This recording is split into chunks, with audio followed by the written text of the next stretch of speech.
Nè ở đây giờ có cái tổ ong nè. Bây giờ mấy đứa quay clip giùm anh để anh vô anh bắt cái tổ ong nha.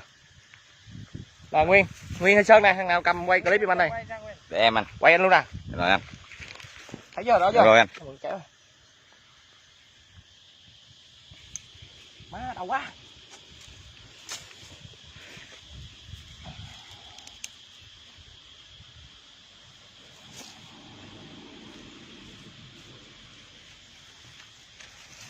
Lại đây, quay gần vô. Thấy chưa? Dạ, rồi thấy chưa anh? Đi xa đó. Má sưng hết rồi.